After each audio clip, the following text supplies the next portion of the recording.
Romanos, capítulo 3, parte 2. Capítulo 3 eu chamei de a ira de Deus e justificação pela fé. Nós vimos que a vantagem dos judeus foi o fato de Deus ter lhes dado a palavra dele.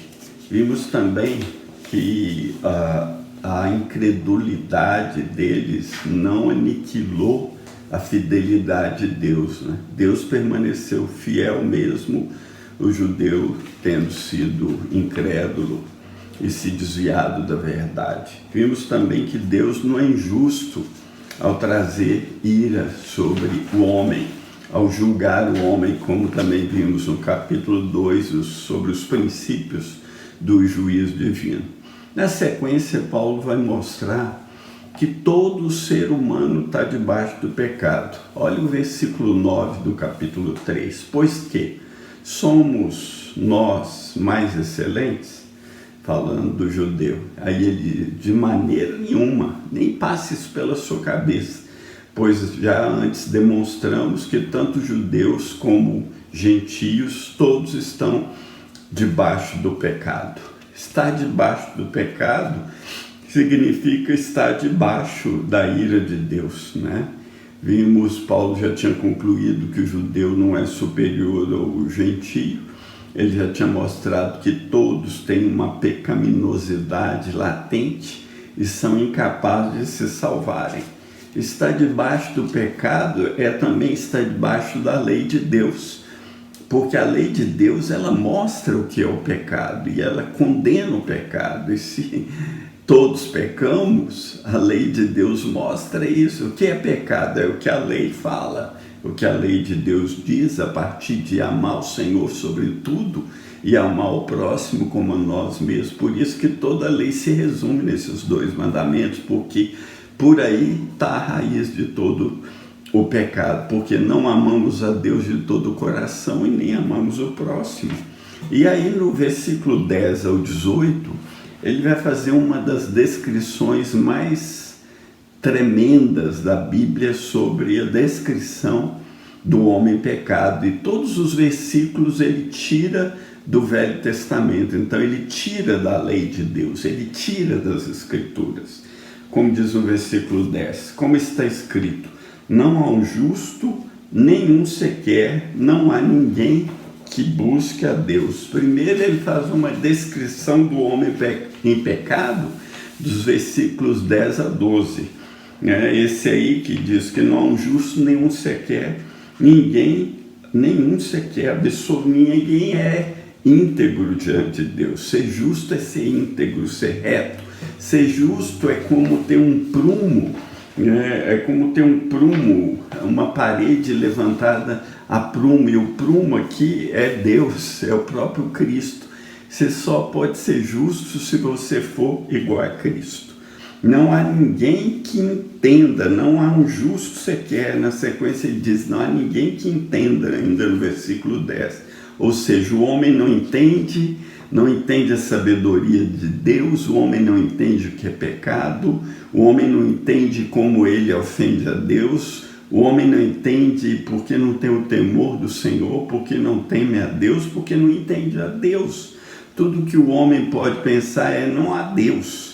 Ele não entende a si mesmo, não entende que está debaixo do pecado, não entende que está condenado, não entende o seu destino eterno, acha que Deus é injusto se o lançar no final, no inferno, se julgá-lo por causa dos pecados dele. No versículo 11 diz, não há ninguém que busque a Deus. E o versículo 12, todos se extraviaram, juntamente se fizeram inúteis. Não há quem faça o bem, não há nenhum sequer. Então, ele está descrevendo o homem em pecado e ele diz que não há ninguém que busque a Deus. Muita gente tropeça nessa, né? Que muita gente pensa que busca a Deus. Eu buscava Deus desde criança. Mas ninguém busca a Deus se não é buscado. Todos os grandes homens de Deus do Velho Testamento que tiveram encontros com Deus foram primeiro buscados por Deus. Foi assim com os salmistas, foi assim com Moisés que quis ver a glória de Deus, Foi assim com Davi, foi assim com todos os homens que tiveram encontros sobrenaturais com Deus. Buscar Deus é desejar a glória dele acima de tudo. Buscar Deus é ter Deus como centro da nossa existência. Em tudo o que fizemos, pensamos, em atos e palavras, é colocar Deus em primeiro lugar. Qualquer coisa diferente disso, onde Deus não é o centro da nossa existência, não é buscar Deus. Então, só o homem que é nascido de novo, é renovado pelo Espírito Santo, pode buscar Deus. E aí, na sequência, ele diz que todos se extraviaram, e juntamente se fizeram inúteis. Então, o profeta Isaías diz: todos nós andávamos desgarrados como ovelhas, cada um se desviava pelo seu caminho, mas o Senhor fez cair sobre ele, sobre Jesus, a iniquidade de todos nós. Esse foi o efeito catastrófico da entrada do pecado no mundo através do nosso pai Adão. E isso trouxe aí um tsunami espiritual, onde todo mundo se desviou, todo mundo se afastou, ninguém acerta o caminho. Só acerta o caminho aquele que Deus aponta o caminho. E todos se fizeram inúteis. Jesus um dia diz em Lucas 17:10 assim: assim também vós, quando fizerdes tudo o que vos for mandado, dizei: somos servos inúteis, porque fizemos somente o que devíamos fazer. Então nós não servimos para nada se estamos em Cristo. Nossas realizações grandiosas ou realizações humanas grandiosas são tão sem valor se elas são feitas para a glória do homem. É muito comum hoje em dia alguém fazer algo assim, marcante, todo mundo aplaudir aquele homem que doou aquilo, que fez isso. Mas se ele não fez com o coração para a glória de Deus, se ele não fez com o coração verdadeiro, então isso não serve para nada. Por quê? Porque ele continua e termina a descrição do homem em pecado, dizendo: não há quem faça o bem, nenhum sequer. Jesus falou para o jovem rico, um homem rico que chegou a ele e falou com ele: bom mestre, o que eu vou fazer para herdar a vida eterna? Jesus falou: obedece os mandamentos. Ele disse: eu tenho feito tudo isso. Então aquele homem pensava que ele era bom, mas Jesus falou para ele: não há nenhum bom senão Deus. E aí Jesus fala algo em Lucas 16, que é uma declaração contundente: vós sois os que vos justificais a vós mesmos diante dos homens, mas Deus conhece os vossos corações, porque o que dentre os homens é elevado perante Deus é abominação.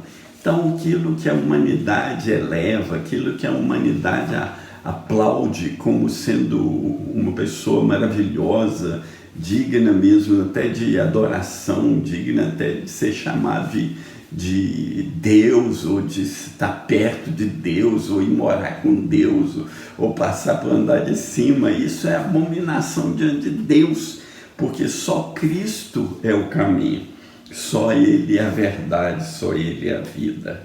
No versículo 13 e o 14, ele vai falar do pecado em palavras, ou a demonstração do pecado. Ele vai mostrar um espelho para nós, que nós devíamos nos enxergar para podermos sermos salvos, podermos ser salvos. Versículo 13 e 14, vamos ler. A sua garganta é um sepulcro aberto. Então a garganta, as palavras que saem do fundo da nossa garganta é como um túmulo aberto. Cheira mal, Então as palavras cheiram mal, com as suas línguas tratam enganosamente. O homem, a tendência humana é falar mal dos outros o tempo todo. E ele diz: peçonha de asp está debaixo de seus lábios. Quer dizer, quando você fala mal de alguém, é como se você mordesse aquela pessoa e instilasse veneno na vida do outro. Por quê? Porque a sua boca fala fala mal do seu próximo e você pensa que Deus não vai te pedir contas, Jesus diz que pelas suas palavras você vai ser justificado, pelas suas palavras você vai ser condenado. Jesus disse: o que foi dito em oculto será dito nos telhados. Deus tem tudo gravado, toda a nossa vida gravada nos seus livros. Uau, isso é incrível, né? Isso é muito difícil para o homem, porque a boca, ele diz, está cheia de maldição e amargura. Como eu disse antes, todos esses versículos são tirados do Velho Testamento, são citações dos Salmos e dos profetas. As maldições e as amarguras saem das bocas do homem todo o tempo e não passa desapercebida diante de Deus.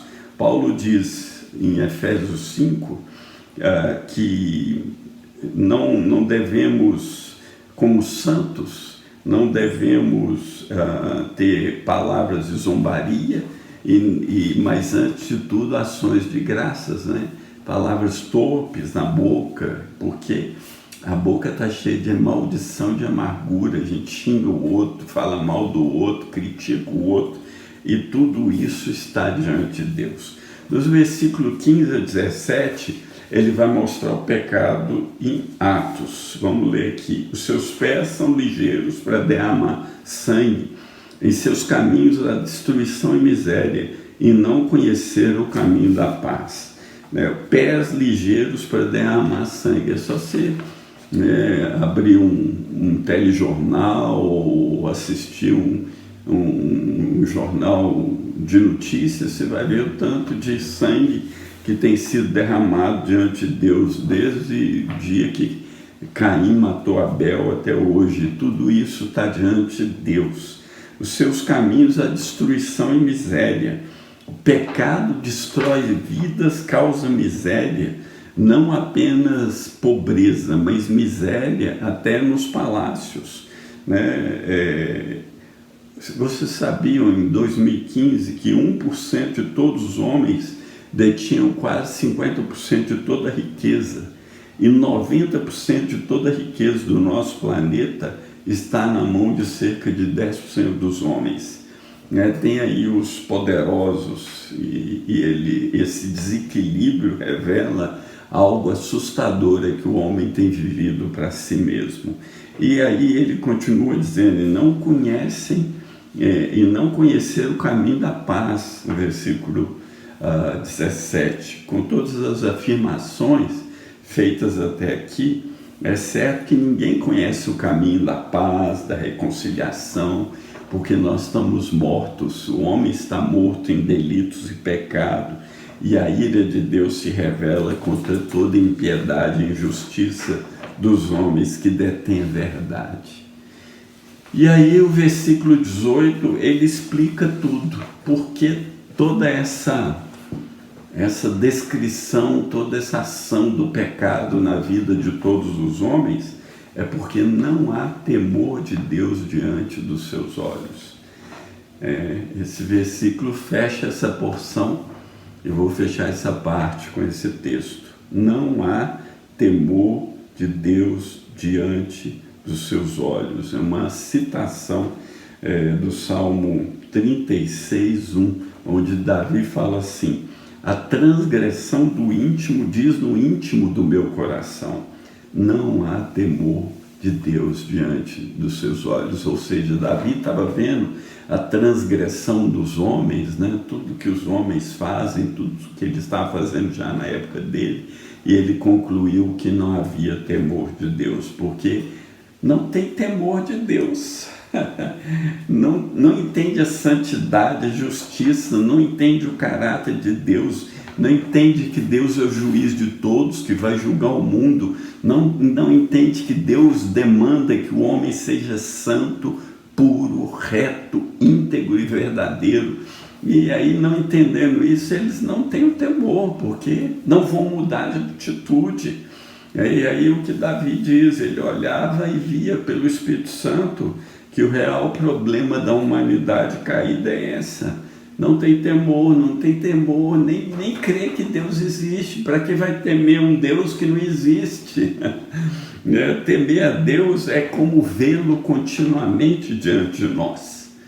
Temer a Deus é como se tudo que você fizesse, você se estivesse na presença de Deus e ali prestando contas a Ele de todas as suas ações e atitudes. Porque quem teme a Deus se aproxima dele com reverência, com temor, com um senso de majestade, com o senso da sua grandeza. Jesus dizia em todo o tempo nas suas orações: Pai Santo, Pai Justo, o mundo não te conheceu, mas eu te conheci. E quando Jesus fala de um modo íntimo, ele diz Abba, Pai, que é uma palavra aramaica que fala tipo, que seria o nosso papai, ele sabia quem era o Pai. Ele sabia que o Pai era santo, que o Pai era justo, que o Pai era fiel, que o Pai era verdadeiro, e ele vivia desse modo. Ele vivia sabendo disso tudo. O Jó, que foi aquele homem que foi provado, que foi amassado, que sofreu muito, num dos capítulos ele fala sobre o temor do Senhor. O capítulo 28 todo, que é um capítulo lindo da palavra de Deus, Jó 28, e no final, o último versículo de 28, ele diz: E disse ao homem, eis que o temor do Senhor é a sabedoria e o apartar-se do mal é inteligência. Se você quer ser sábio, teme a Deus. Teme a Deus, desvie-se do mal, aborreça o mal, odeie o pecado na sua vida, entregue o seu coração a Jesus Cristo, se arrependa dos seus pecados enquanto há tempo, porque eis que o juiz está às portas, e cada dia mais os sinais da sua vinda se mostram. Nós vivemos dias conturbados, dias difíceis, onde Jesus virá. Até aqui a parte 2 do capítulo 3, que o Senhor te revele os segredos da palavra dele, dá um like aí ou um dislike, compartilha e vamos espalhar a boa palavra de Deus.